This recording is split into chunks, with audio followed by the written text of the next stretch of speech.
Assalamualaikum warahmatullahi wabarakatuh. Halo semuanya, siswa SMA Negeri 1 Tasikmalaya, kelas 12. Bertemu lagi dengan saya, Devina Puspalita Manurung. Kali ini, saya akan sedikit membahas mengenai materi kelas 12, yaitu tentang teks cerita sejarah. Teks cerita sejarah adalah teks yang menjelaskan dan menceritakan tentang fakta dan kejadian masa lalu yang menjadi latar belakang terjadinya sesuatu yang memiliki nilai sejarah, bisa bersifat deskriptif atau naratif. Selanjutnya, kita akan belajar mengidentifikasi terkait informasi yang terdapat dalam teks cerita sejarah. Selanjutnya, menganalisis ciri kebahasaan, mengkonstruksi nilai-nilai, hingga membuat teks cerita sejarah pribadi. Teks cerita sejarah memiliki struktur diantaranya pengenalan atau orientasi, ringkasan peristiwa, serta penutup. Banyak sekali nilai yang dapat kita ambil dari teks cerita sejarah, diantaranya nilai budaya, moral, agama, sosial, serta estetis. Kaidah kebahasaan yang digunakan dalam teks cerita sejarah ialah menggunakan kalimat bermakna lampau, kalimat yang menunjukkan urutan waktu, menggunakan kata kerja material, kata kerja sifat, kata kerja mental, menggunakan kalimat tak langsung, serta dialog. Materi yang lebih lengkap terkait teks cerita sejarah akan kita bahas di pertemuan berikutnya. Jangan lupa untuk hadir ya. Selain membahas teks cerita sejarah, bersama kami, kalian akan belajar mengenai teks kritik dan esai. Berikut ulasan singkatnya. Halo, Assalamualaikum warahmatullahi wabarakatuh. Bagaimana kabarnya hari ini? Semoga semuanya dalam keadaan sehat walafiat ya. Baik, di video kali ini saya akan mengulas sedikit mengenai materi yang akan kita bahas, yaitu tentang kritik dan esai. Saya hanya akan menjelaskan pengertian kritik dan sistematika dari kritik dan esai. Sebelumnya, apakah sudah ada yang tahu apa itu pengertian dari kritik? Nah, jadi kritik sendiri itu menurut Kamus Besar Bahasa Indonesia adalah suatu kecaman atau tanggapan, kadang-kadang disertai pertimbangan baik buruk suatu karya oleh si kritikus. Nah, sederhananya, kritik ini merupakan opini atau tanggapan dari kritikus mengenai suatu karya dengan tujuan untuk meningkatkan kualitas dari karya tersebut dan sebagai bentuk apresiasi dari kritikus terhadap yang pemilik karya. Nah, ada 4 cara dalam mengkritik suatu karya. Yang pertama, kritikus atau kita sebagai orang yang mengkritik harus memiliki pengetahuan tentang suatu karya yang akan kita kritik tentunya.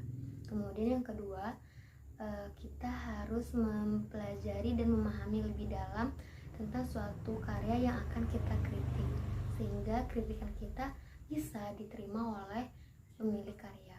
Kemudian yang ketiga, membuat catatan objektif mengenai kekurangan dan kelebihan dari suatu karya tersebut. Dan yang keempat, sampaikanlah kritik dengan bahasa yang santun, jelas, dan tidak bertele-tele. Nah, itu tadi pengertian dan cara mengkritik suatu karya. Kemudian sistematika dari kritik. Kemudian sistematika dari kritik dan esai. Sistematika kritik dan esai ini terdiri dari 3 bagian. Yang pertama, bagian pembuka, yang kedua bagian inti, dan yang ketiga bagian penutup. Pada bagian pembuka ini berisi pengenalan suatu karya yang akan dikritik. Pada bagian inti berisi opini hasil analisis serta argumen dan bukti-bukti pendukung suatu pernyataan. Dan yang ketiga, pada bagian penutup ini berisi simpulan atau pernyataan ulang suatu pernyataan-pernyataan pada bagian inti. Nah, itu saja mungkin yang dapat saya sampaikan. Semoga bermanfaat. Mohon maaf apabila ada kesalahan. Untuk pembahasan selanjutnya akan dibahas oleh Kak Cindy atau Ibu Cindy. Terima kasih. Wassalamualaikum warahmatullahi wabarakatuh. Nah, karena teman-teman sudah menyimak dengan baik mengenai materi yang disampaikan oleh rekan saya sebelumnya, maka di sini saya akan terfokus membahas mengenai pengertian esai, perbedaan antara kritik dan esai, serta kebahasaan esai. Untuk lebih jelasnya, silahkan simak video berikut. Nah, pertama kita akan membahas mengenai pengertian esai. Dalam KBBI, teman-teman bisa mengetahui bahwa esai dapat diartikan sebagai prosa yang membahas mengenai suatu topik atau masalah secara sepintas melalui sudut pandang pribadi penulisnya. Dengan kata lain, esai lahir dari penilaian subjektif seorang penulis. Bagaimana kebahasan esai? Bisa kita baca di sini. Ini 4 poin terpenting dalam menulis esai dan juga kritik. Bahasa yang efektif, langsung pada intinya, serta baku itu sangat diperlukan. Kemudian, hindari menggunakan kiasan atau konotasi karena itu bisa memicu ambiguitas atau multitafsir. Hindari juga penggunaan majas karena di sini kita mengupayakan pembaca agar langsung mengerti tanpa harus terlalu lama memaknai kalimat yang kita sampaikan. Terakhir, sebuah esai biasanya memiliki cukup banyak penggunaan konjungsi sebab akibat.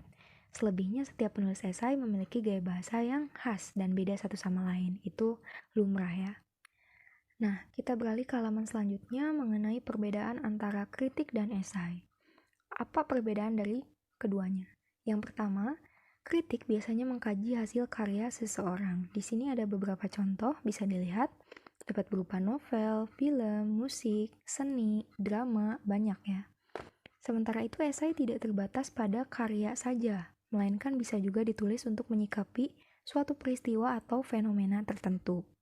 Kedua, karena kritik diciptakan untuk menilai suatu karya, maka deskripsi dari karya tersebut pasti dicantumkan.